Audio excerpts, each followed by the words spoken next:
Assalamualaikum warahmatullahi wabarakatuh.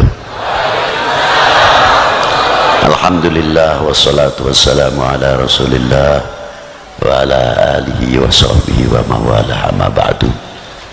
Sebelumnya saya mau tanya dulu, bapak-bapak, ibu-ibu hadirin ini sehat? Alhamdulillah, semoga jauh dari corona. Tapi wajib kita menjaga kebersihan, kebaikan untuk kesehatan kita semuanya. Kalau sehat itu untuk meningkatkan ibadah akan lebih baik. Ma'asyiral muslimin rahimakumullah. Tadi yang dibaca oleh akhina, anak saya Kiai Zakaria, menerangkan tentang pembangunan jiwa, babur ruh. Bila ruh itu telah terbangun dengan baik, akan mewarnai jiwa tersebut bagaimana hati kita. Semakin ruh itu hidup, hati kita akan semakin tambah ma'rifatul ilahiyah. Semakin kita makin mengenal kepada Allah Subhanahu wa ta'ala, kita akan mengenal kepalsuan apa yang ada, apa yang menjengkam pada diri kita, sehingga kita mengenal selain Allah adalah fana. Tadinya tidak ada, diadakan, setelah itu tiada. Hanyalah Dia yang maha sempurna, yang maha kekal, awalu bila ibtida wal akhiru bila intiha. Itulah subhanahu jalla wa'ala. Bila mana ini hati telah hidup, akan memperhatikan tidak mudah bagaimana tipuan-tipuan yang akan merusak jiwa kita. Contohnya sekarang, walaupun ada penyakit non corona, lo musim corona ya ceritanya corona, ya kan? Ya, sekalipun ada corona, kalau jiwanya kuat, ya insya Allah semakin kuat imunnya kita, semakin tinggi, semakin kuat. Kita tetap ikhtiar, bangunlah badannya, tapi jangan lupa yang pertama, bangunlah jiwanya. Nah inilah, kalau jiwanya hidup, bangunlah badannya istimewa. Oh, itu benteng yang luar biasa untuk kita semua. Itu hebatnya. Mari kita bangun dulu jiwanya, bahwa selain Allah adalah makhluk. Lalu kita bisa melihat, bisa membedakan apa tipu daya yang ada di dalam kehidupan ini. Umpama tadi sampai disebutkan nurul kursi, ini maknanya luas. Jangan sampai kita itu yuhibbul jah, seneng karo pangkat. Namanya pangkat itu bukan pejabat, jangan salah paham. Nanti kalau pangkat kita berbicara dipelintir nih zamannya, digoreng umpamanya. Oh itu ngantem pejabat, salah. Jabatan yang tidak format, tidak resmi itu banyak sekali, jangan dikira tidak. Contoh Habib Lutfi sendiri, saya tidak memberikan contoh yang lain. Jabatan sekarang katanya ketua sufi seluruh dunia. Untung Habib Lutfi jalannya nggak begini, nggak terbang. Nah, ketua torekot lagi, ketua sufisme lagi. Wah, tambah melayang, apalagi sekarang wating press. Tambah rame dah. Ya, untung-untung nggak bisa mabur. Kalau bisa mabur, sak jubah-jubahnya kayak Batman mungkin. Nah, itulah. Itu orang-orang yang ketipu. Yang ketipu tidak melihat, karena apa? Kalau itu fadl minallahi ta'ala, keutamaan dari Allah Ta'ala yang diberikan kepada makhluknya, harusnya kita bisa menjaga. Betul? Nah, kurnia Allah Ta'ala ini banyak. Yang pertama, nikmatul iman wal Islam. Bagaimana iman Islam kita selalu terjaga? sehingga kita kelak apabila dipanggil oleh Allah tidak golongan umat yang memalukan Allah memalukan baginda Nabi sallallahu alaihi wasallam di hadapan Allah Subhanahu wa taala. Di mana di belakangnya ayat ini disebut yauma la yanfa'u malu wala banun. Allahumma la tuhzina yauma yanfa'u ma'al apa namanya tadi, hari yang tidak bisa kita andalkan, yauma la yanfa'u malu wala banun illa man atallah biqalbin. Nah, kita datang dengan qalbun salim tidak? Di dunianya kita tidak bisa menyelamatkan qalbun salim, bagaimana di akhirat nanti kita menyelamatkan qalbun salim? Menanam padi tidak, inginnya panen, mustahil. Maka dengan adanya pengajian sekarang ini termasuk ayo kita membangun qalbun salim. Kalau qalbun salim luas sekali artinya, tidak di akhirat saja. Buah apa tadi? Ruh yang hidup. Di antaranya apa? Umat Islam kompak rukun dengan segala kejadian-kejadian dan sebagainya, tidak mudah dipicu, tidak mudah dibenturkan karena ruhnya hidup. Wah, ini berita membahayakan atau tidak, ini benar atau tidak, telinganya punya filter, didukung oleh apa? Qalbun salim. Lalu berita-berita yang lain akan memecah belah bangsa ini karena kita mempunyai filter. Jiwanya hidup, ruhnya hidup, bisa menjadi filter, bisa menangkal. Karena apa? Kita dibeli oleh Allah qalbun salim. Bagaimana sekarang membudayakan qalbun salim untuk umat, qalbun salim untuk Indo? Perlu enggak?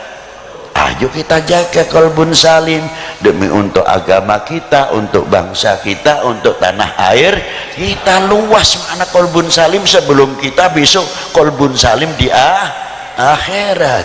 Rabbana atina fid dunya hasanah wa fil akhirati hasanah wa qina. Belilah hasanati dunia dengan hasanatil akhirah. Kalau kita bisa mengerjakan hasanati dunia ini dengan hasanatil akhirah, artinya dengan bimbingan tuntunan baginda Nabi Shallallahu Alaihi Wasallam, aman kita ini. Dari itulah akan apa? Menepis waqina ada, artinya kita akan menepis siksa nanti dari siksa neraka. Itulah hebatnya ruh yang hidup, jiwa yang hidup. Maka tetap dengan adanya sekarang ini, ayo kita bangun keukhuwahan, ayo kita bangkitkan kepersatuan yang lebih kuat, karena itu benteng yang paling kokoh di Indonesia. Kira-kiranya kalau Indonesia ini pecah belah ini, terima tidak kira-kira? Jawab yang tegas. Harusnya begitu. Ayo bentengi bareng-bareng, bangunlah jiwanya, bangunlah untuk Indonesia Raya, Indonesia Raya, merdeka, merdeka, negeriku yang ku cinta. Stop. Bener, bener yang ku cinta. Yang bener. Kalau cinta bener tidak mudah dibenturkan, tidak mudah diadu domba, karena kita bangunlah jiwanya. Dengan dasar apa? Dengan dasar tidak usah dalil terlalu banyak, dasar dalil Indonesia saja apa? Ketuhanan yang maha. Wah, itu sudah sangat luar biasa. Tinggal pengamalannya terus dan seterusnya. Ditutup dengan wassalamualaikum warahmatullahi wabarakatuh.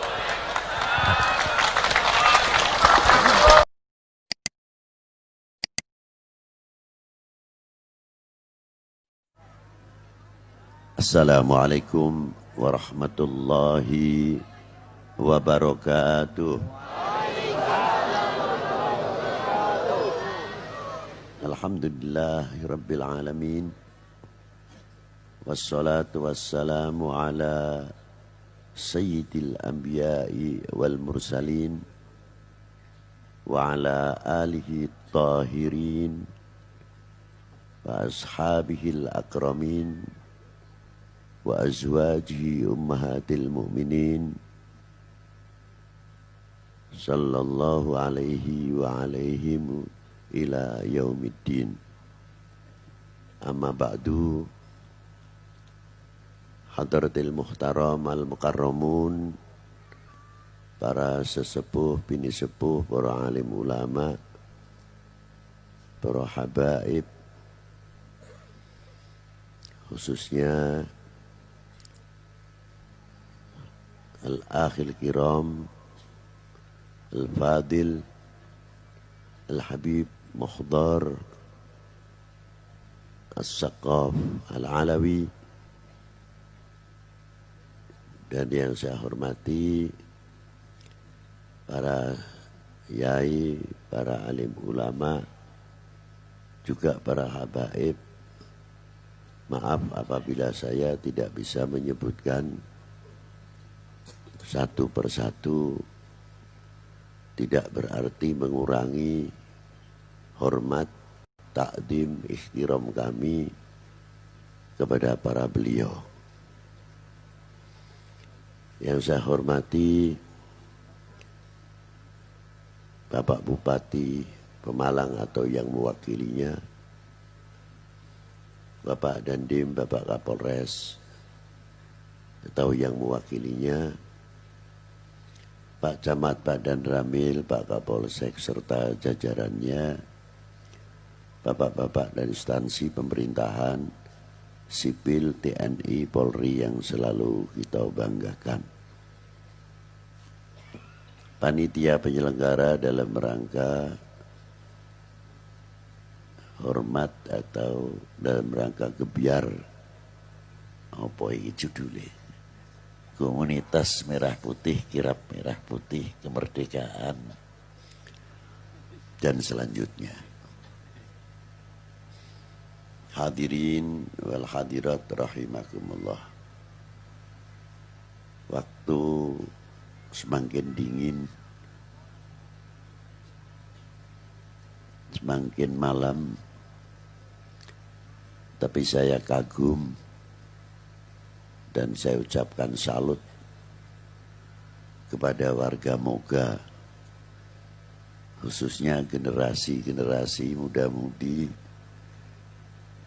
masih bertahan.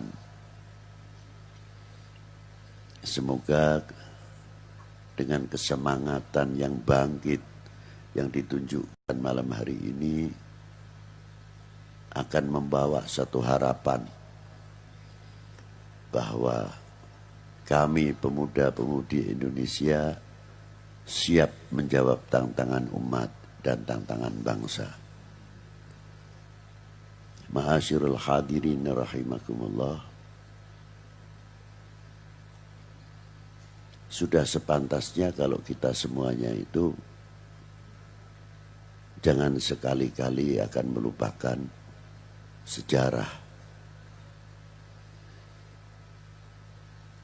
Karena sejarah itu adalah ruh adanya nasionalisme. Kalau ingin tahu ruhnya nasionalisme adalah sejarah. Semakin mengetahui sejarah, semakin merasa memilikinya, handar beninya kepada republik ini. Tapi apabila ruhnya nasionalisme ini semakin hilang, yang saya khawatirkan merasa handar beni kepada republik ini akan semakin ngambang. Sejarah yang kita lihat bahwa Allah Ta'ala telah menciptakan alam semesta dari keturunan dua orang berasal dari yang baik, bukan berasal dari yang tidak baik. Artinya Nabi Allah Adam dan Siti Hawa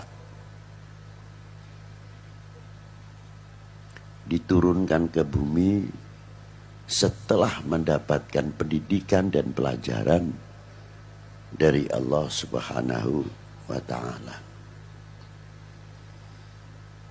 Artinya dengan adanya buah khuldi dan lain sebagainya, itu tarbiyah pendidikan untuk calon khalifahnya fil ard. Wa idh qala rabbuka lil malaikati inni ja'ilun fil ardi khalifah. Dari dua sejoli ini menurunkan yang disebut dalam Al-Quran, Allah Ta'ala menjadikan suku bangsa dari keturunan dua orang tersebut. Dari mulai Nabi Allah Nuh telah melahirkan beberapa suku-suku, terutama 4 suku yang masyhur, suku Arya, Semit, Babilonia, Barbar. Dari 4 suku ini ada yang ke Indonesia, Timur Tengah, Eropa, Asia Tengah, atau India sampai ke Timur Jauh. Dengan muka semuanya tidak ada yang sama. Ada kalanya kulitnya sama, tapi muka satu pun tidak ada yang sama. Yang kedua, sidik jari miliaran jumlahnya manusia, tidak ada sidik jari yang sama. Itu hebatnya. Dan setiap keturunan itu menjadi suku bangsa, diberi tanah masing-masing yang dimilikinya untuk menjadi tanah airnya.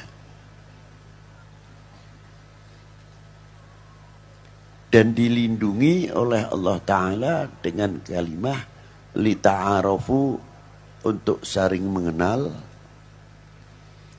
Bukan warna kulit atau muka yang berbeda karena sektor faktor kebangsaan, tidak.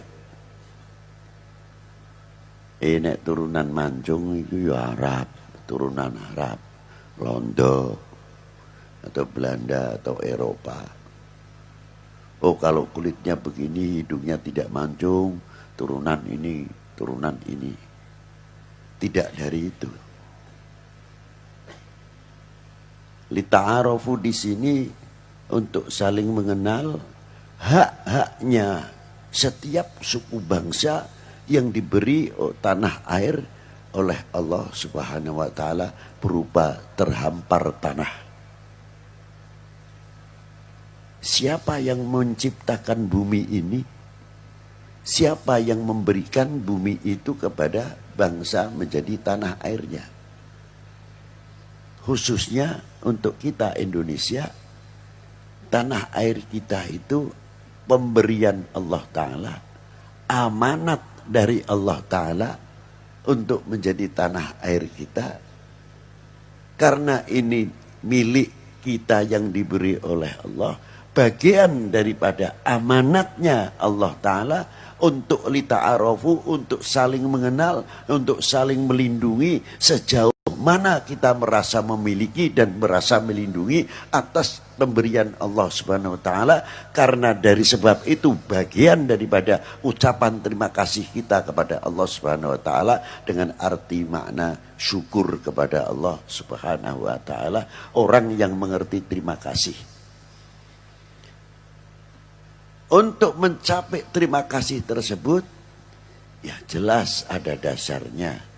Inna akramakum indallahi atqakum. Karena mengerti takwa, atqa, bekal untuk lita'arafu. Sehingga saling nganyomi, saling melindungi, saling asah, asih, asuh. Kalau tahu makna lita'arafu yang sebenarnya, tidak ada benturan antara kita sesama kita. Untuk dibenturkan Sama sekali tidak ada. Isinya apa? Saling merangkul. Saling nguwongake. Bukan saling sodok. Karena pada dasarnya lita'arofu dengan ketakwaannya. Kalau orang takut kepada Allah maknanya taat kepada Allah Subhanahu wa taala. Negeri orang lain itu pemberian Allah taala, kami juga dari Allah taala. Nah, apa yang bisa kita sumbangsihkan untuk saling asuh, saling mengayomi? Kepandaian apa yang bisa kita ambil dari para beliau, bangsa lain? Dan apa yang bisa kita sumbangkan kepada bangsa lain, kelebihan bangsa kita yang diberi oleh Allah Subhanahu wa taala. Kaya-kayane nek ngono ku donya aman ora ana tukarane. Karena benar-benar memahami tidak akan terjadi saling intervensi berebut. Karena sadar bahwa tanah air yang diberikan masing-masing adalah pemberian Allah, amanat dari Allah Ta'ala untuk dijaga, bukan untuk dirusak. Karena itu makna terima kasih yang sebenarnya kepada Allah Subhanahu wa Ta'ala. Maka tepat sekali dikatakan hubbul waton minal. Nah, karena hubbul waton minal iman itu kita tahu itu semuanya pemberian dari Allah Subhanahu wa taala. Sekarang sejauh mana amanat dari Allah taala merupakan tanah air ini, kita menjadi orang yang amanah, orang yang amin. Orang yang jujur, bisa dipercaya, bisa menjadi pelindung, bisa menjadi contoh, menjadi suri tauladan. Kita mengambil sedikit waktu Rasulullah sekitar umur 35 tahun, wakilah 25 tahun. Dunia Arab itu luar biasa. Perpecahan itu banyak. Suku-suku itu banyak sekali. Ada yang besar, ada yang kecil. Ketika mau memasukkan Hajar Aswad, gontok-gontokan. Hampir saja pertumpahan darah. Akhirnya mufakat, musyawarah ini hebatnya. Perlunya mufakat, musyawarah, mengambil keputusan. Siapa yang masuk ke Masjidil Haram dahulu dan masih pemuda, itulah yang berhak untuk memasukkan Hajar Aswad. Subhanallah. Pagi hari yang pertama kali masuk Masjidil Haram, baginda Nabi sallallahu alaihi wasallam.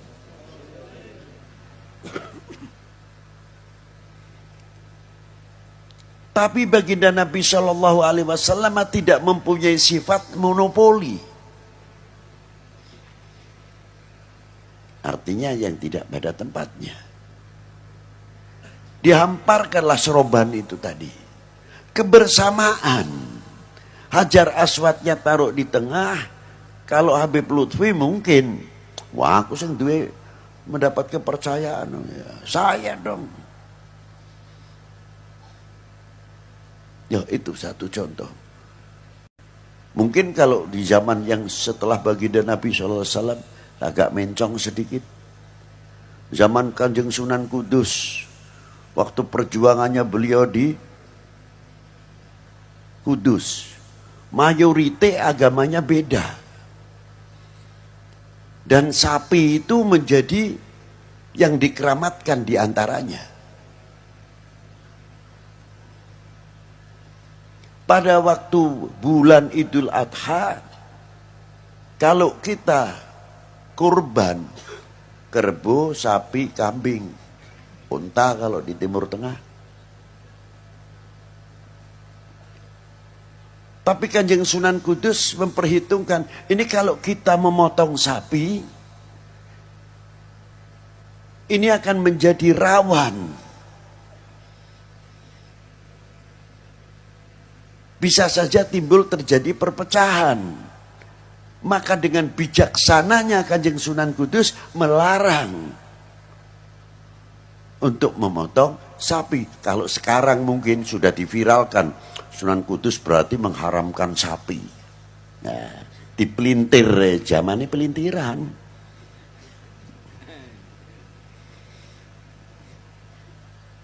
Tidak. Nah itu. Dengan akhlaknya yang demikian, Pangeran Poncowati yang berbeda faham, sangat menerima, sangat hormat.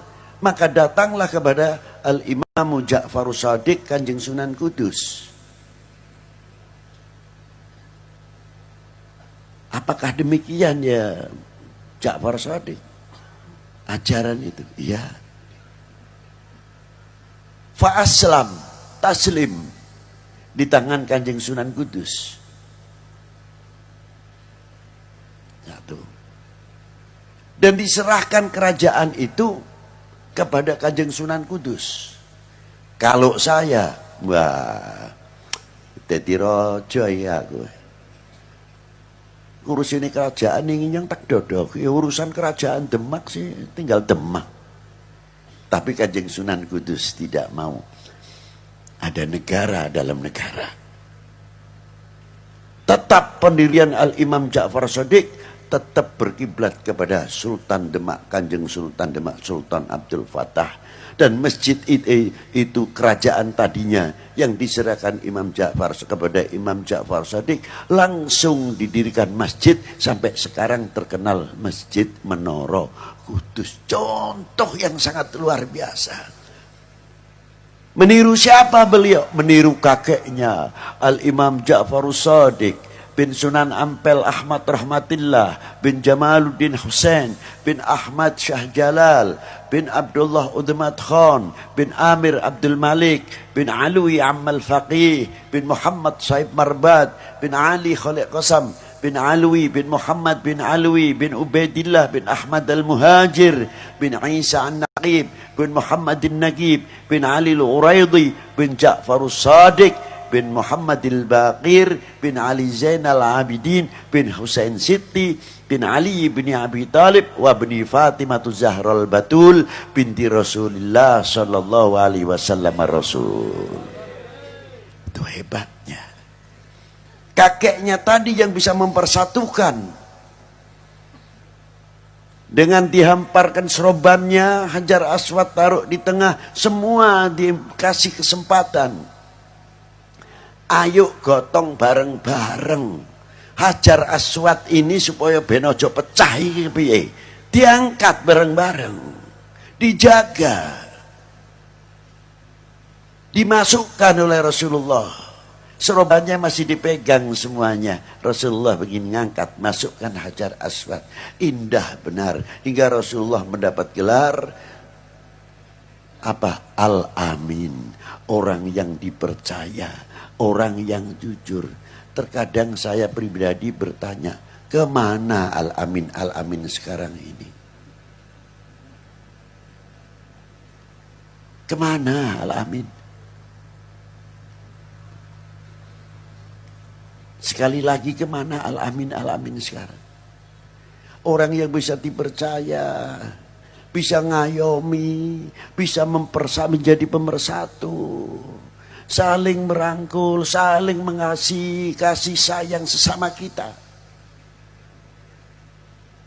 Luar biasa sekali. Kemana Al-Amin, Al-Amin? Kalianlah jawabannya yang menjadi Al-Amin, Al-Amin sebagai penerus republik, penerus bangsa ini. Di pundak kalian bisa yang mampu, bisa menjawab, yang harus menjadi ketauladanan, suri toladan. Yang mana masyarakat sekarang masih dahaga adanya tuntunan pimpinan, bukan tontonan. Di pundak kalian ke depan ini. Ma'asyiral muslimina rahimakumullah.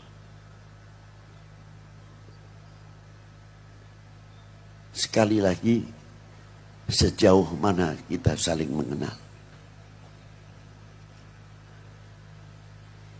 Kita lihat merah putih. Tidak ada tulisannya. Ada tulisannya enggak merah putih? Ada tidak? Betul ada. Merah putih. Tapi ada ruhnya.